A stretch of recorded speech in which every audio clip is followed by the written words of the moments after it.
Fala pessoal, tudo bem? Como é que estão as coisas? Aqui é Fernando Mesquita, eu sou o autor deste canal, que é o maior canal de técnicas de preparação para concursos públicos deste país. E essa semana a gente viu aí uma série de adiamentos acontecendo. Adiamentos que eu cheguei a defender no início da semana. Estou muito feliz que isso tenha acontecido por uma questão de saúde pública, né? A gente não está numa situação que permita a realização dessas provas, então eu fico feliz que os gestores tenham tido a sensibilidade de, junto às bancas, suspender essas provas. Algumas provas foram suspensas, algumas provas foram adiadas, tá? As provas da Polícia Federal, as provas da Polícia Rodoviária Federal, elas foram provas que foram adiadas. A PRF para o dia 9 e a PF para o dia 23 de maio. Eu tenho um vídeo aqui no canal que fala sobre ambas, tá? A primeira coisa para a gente pensar é que muito provavelmente essas provas não serão realizadas em maio também. A gente viu alguns adiamentos sucessivos aí, no caso de Departamento Penitenciário Nacional, a gente viu adiamento no caso da Polícia Civil do Distrito Federal,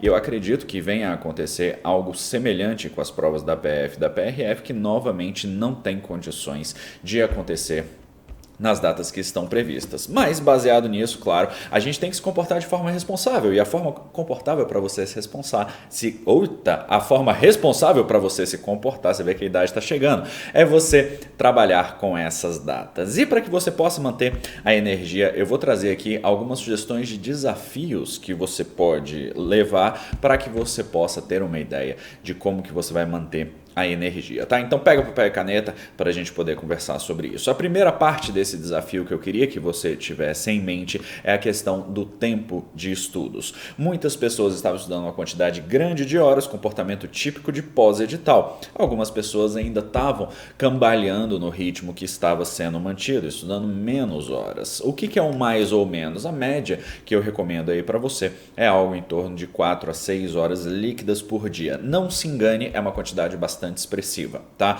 Só que como a gente ainda está nesse ritmo de pós-edital, embora seja um pós-edital de mentirinha, né? Porque a gente de fato não sabe se a prova vai ser realizada, você tentar manter esse ritmo vai ser interessante para as pessoas que não finalizaram o conteúdo poderem, por exemplo, você está estudando menos do que isso, você pode aumentar um pouquinho a sua quantidade de horas e aumentar a probabilidade de você finalizar o conteúdo, que vai ser importante, a gente vai falar sobre isso. E para quem está num ritmo muito puxado, de repente é importante entender que esse ritmo pode não ser sustentável e pode ser que você não consiga chegar ao final da sua preparação nessa energia toda que você está colocando, tá? Então a gente tem que procurar essa média de 4 a 6, 3 a 6 horas líquidas por dia, porque isso vai ser suficiente para a maior parte das pessoas, ao mesmo tempo, avançar com qualidade sobre o conteúdo e conseguir manter essa quantidade de estudos, porque de nada adianta eu estudar 8 horas num dia e no dia seguinte não conseguir estudar nada, porque eu estou meio enfadado dos estudos, tá? Então esse é o primeiro desafio que eu tenho para você. O segundo desafio, ele tem a ver com as questões diárias. É muito importante que você faça questões todos os dias e praticamente todas as vezes você vai me ouvir falando sobre isso. O aluno meu já sabe, tem que criar um post-it e deixar escrito questões todos os dias, porque isso daqui é uma coisa que vai te ajudar enormemente. As questões têm diversas funções, muitas delas associadas ao alinhamento do que você estuda com aquilo que a prova vai cobrar. Então é importante que você resolva questões. O que eu vou sugerir para você? Para quem está estudando principalmente para PF e para PRF, se você tiver um pouco mais no início dos seus estudos, eu recomendo que você procure manter aí uma faixa de 100 a 120 questões por dia de todas as disciplinas que você estudar, especialmente naquele dia, tá? Você pode resolver de forma geral essas 120 questões? Pode, mas é muito importante que você tenha uma quantidade maior de estudos. Por quê? Porque no início dos estudos a gente está mais preocupado com os padrões, e padrão se adquire com volume de dados. Então, quanto mais questões você resolver, mais você vai entender como que a banca se comunica, quais são os fatos e os dados importantes para a banca e como que o seu estudo está se transformando em resultado para você, tá? Se você for um pouco mais avançado, se você já tiver mais tempo de estudo, se você já tiver finalizado o conteúdo, a quantidade que você precisa resolver é menor. Você vê que engraçado? Deixa aqui no chat para mim se você achava que a quantidade de questões que você resolvia quando você tinha mais tempo de estudos deveria ser maior, porque esse é um engano muito comum, tá? Então, nesse sentido, é interessante que conforme você vai evoluindo, a sua quantidade de questões caia. Por quê? Porque cada questão que você erra, ela precisa de muito mais ênfase. Você precisa voltar ao seu material de base para você poder tirar as dúvidas que você tem em relação ao conteúdo, tá? Essa noção de material de base, material de aplicação, material de revisão, eu discuto em detalhes no livro do Ciclo EARA, a gente tem link aqui para você, tá? Um terceiro ponto que eu vou sugerir para você é para você dar ênfase aos assuntos mais importantes. Os assuntos mais importantes da Polícia Federal, as disciplinas mais importantes da Polícia Federal vão ser língua portuguesa, contabilidade e informática.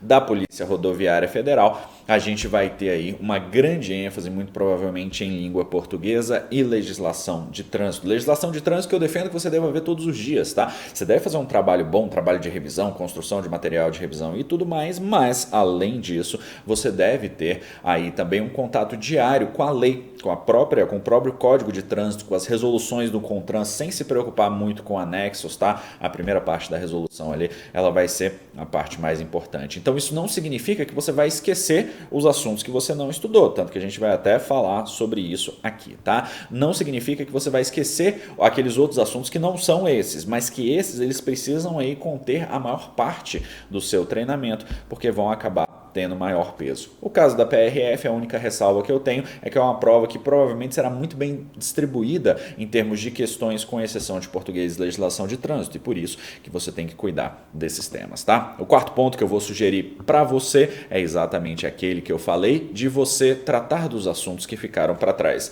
Sempre quando a gente está no momento de pós-edital, e a gente teve pós-editais curtos da PF e da PRF, o que se mostrou um grande tiro no pé, já que a prova acabou não se realizando quando eles queriam, e provavelmente não vai se realizar em maio de novo. Mas quando a gente está no pós-edital curto, tem muito assunto que a gente acaba não estudando, tá? Esses são os assuntos que ficaram para trás. Às vezes você vai tratar das disciplinas principais e deixa assuntos menos importantes em termos de expectativa de questões. Mas o momento agora é exatamente o momento de a gente procurar, na medida do possível, manter a energia também para esses conteúdos que a gente não viu. Esses conteúdos que você ignorou no momento do pós-edital, às vezes eles vão ser diferenciais. Muita gente pergunta, Fernando, você acha que a nota de corte vai aumentar enormemente por conta dessa suspensão? E a minha visão é de que não. Por quê? Porque você tem uma certa dança das cadeiras ali no meio de campo, mas você que de repente não está tão bem, você pode subir posições se você se dedicar àqueles assuntos que a maior parte das pessoas não vai se dedicar. Eu recebi um comentário no último vídeo, o seguidor falando assim, Fernando, mas a maior parte das pessoas que passou na PRF não estudou física. Primeiro, eu tenho certeza que ele não tem esse dado, mas segundo, se isso for verdade, ótimo, significa que física é uma forma de você ganhar pontos que ninguém está ganhando. Porque legislação de trânsito português todo mundo vai estudar. E física, e geopolítica, e ética. Ética é mais fácil. Mas e física, e geopolítica? Então este é o momento de você ganhar esses pontos que estão ocultos aí dentro da sua preparação, tá? Prova adiada, principalmente considerando que a gente deve ter mais do que esses quase 60 dias até o dia da prova da PRF.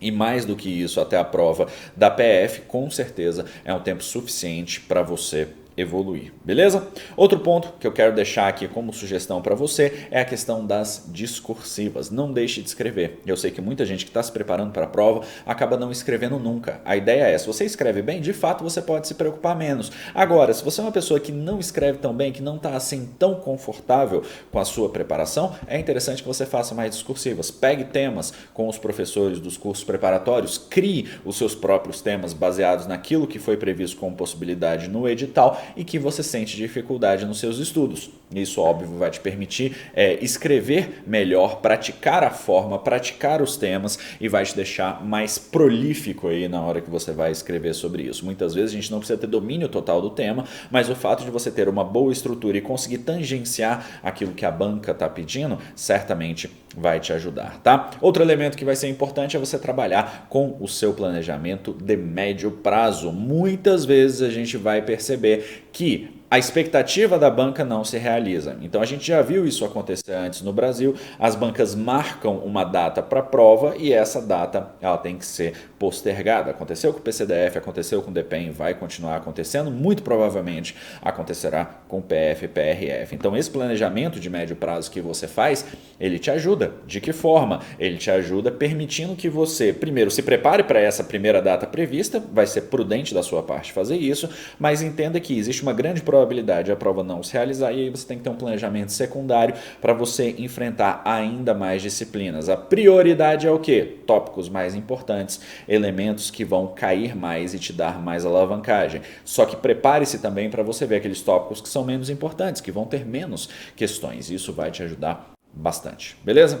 7º ponto, finalização da fase 1 dos estudos. O que é a fase 1 dos estudos? Fase 1 dos estudos é a fase, literalmente, que você está tentando finalizar o conteúdo. Quando a gente termina a fase 1, a gente entra em uma fase 2 que vai ser muito mais voltada para você fazer revisões, para você resolver uma grande quantidade de questões, para você poder se aprofundar ou reestudar alguns conteúdos. Não significa que revisões e questões não devam acontecer no restante do seu treinamento, de forma alguma, elas devem sempre acontecer. Só que na fase 2 isso é a ênfase, revisões e questões vão ser o cerne, a base aí do que você vai fazer, tá? Então qual que é o objetivo agora? É você avançar o máximo que você puder no conteúdo, você finalizar o seu curso, você finalizar o seu PDF, você finalizar o seu livro para você poder ganhar qualidade, para você poder ganhar capacidade de interpretação, e isso naturalmente vai aumentar aí as suas probabilidades de ir bem durante a prova. E por último, o que vai ser extremamente importante é você fazer experiências, é você se dar a oportunidade agora de repente aprender novas técnicas que você não experimentou, que você não testou, que você não se deu a chance de testar. Tá? Então isso vai ser extremamente importante agora, inclusive em termos de rotina, não só de técnicas, mas também de rotina. Mude o horário que você acorda, o horário que você dorme, o horário da sua atividade física, o tipo de alimentação, e veja como que isso impacta os seus estudos. Eu gosto de dizer que nós somos atletas cognitivos de alto desempenho, então a gente precisa desenhar o nosso dia para que ele seja melhor, tá? Se você veio até aqui, coloca a hashtag experiência aí no chat para a gente saber que tem pessoas ainda que chegam ao final do vídeo, tá? Tudo isso, obviamente, em termos de técnica, é tratado também no livro do Ciclo A. Vai ter o link aqui embaixo para você. Esse best-seller da área dos concursos públicos que vai te ajudar a estudar melhor, vai te ajudar a resolver e acertar mais questões, se lembrar daquilo que você estuda e entender o seu processo de estudos. No próximo vídeo, a gente volta com mais técnicas de estudos e ao longo desses próximos dias a gente vai conversar sobre diversos pontos relacionados a essas suspensões, aos comportamentos e a outros tópicos tão importantes na sua preparação. Combinado? Eu sou Fernando Mesquita, a gente se vê na nossa próxima oportunidade. Um grande abraço e até lá. Tchau.